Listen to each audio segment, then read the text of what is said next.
Hey everybody, John Abdo here, author of Wolves of Croton, The Untold Story of Milo.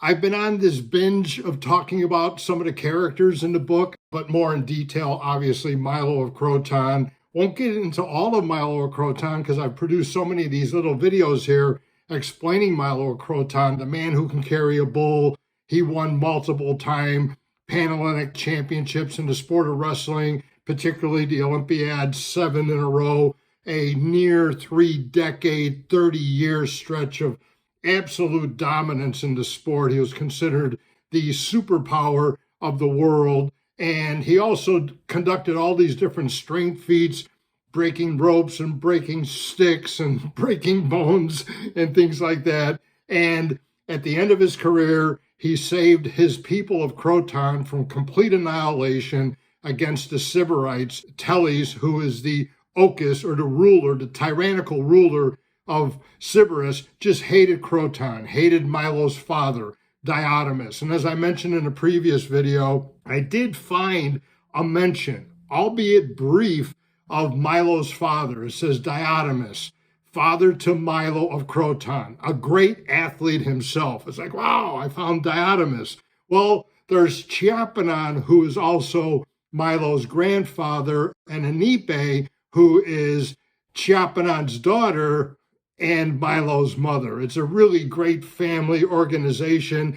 Anipe is a former Amazon queen, and Chiapanon is a former Scythian warlord who just got tired of just living up in the Carpathian Mountains and literally pillaging and plunder for survival. When he had an opportunity to go to the peaceful state of Croton, he dropped all his bags and weapons and just went to that peaceful state and became Milo's grandfather. We have Pythagoras, the master seer. We have Timotheus, who is also a fantastic athlete himself, and he wrestled Milo when he, Timotheus, was 19 years of age in Milo's last Olympiad Games, at the 67th Olympiad Games, when Milo was 47, 48 years old, and Timotheus goes on to have an illustrious athletic career as well.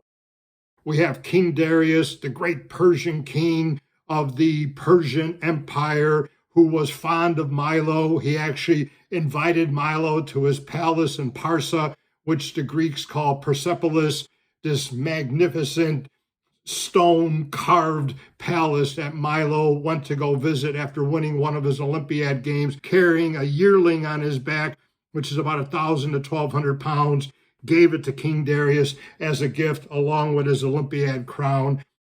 We have Bybon the strongman, one of the strongest men in history, who was able to press a giant rock over his head.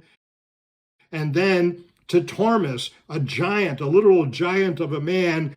Some say he was well over 7 feet, well over 500, close to 600 pounds. And he was fond of Milo. He actually approached Milo at Milo's post-game ceremonies, and Milo just praised Tormus for an unbelievable feat of strength, lifting a boulder literally 3, maybe 4 times bigger than what Bybon did. He heaved it onto his clavicles and frontal deltoids right here and thrust press it overhead. The crowd starts cheering, and he goes, "No, don't cheer me yet." And he walks across the whole hall, what the historians say, a distance of 8 fathoms. And he says, "Cheer me now."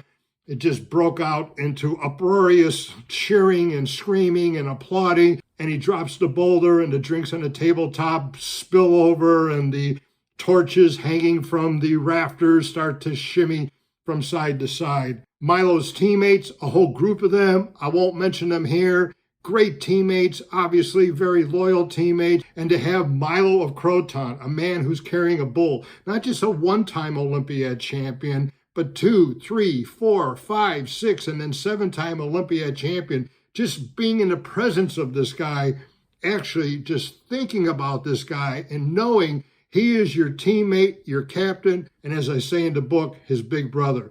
So pick up a copy of Wolves of Croton, The Untold Story of Milo. Not only will you learn about this fascinating character in world history, but you'll also learn about his friends, his teammates, his family, his gods, and also his foes and adversaries.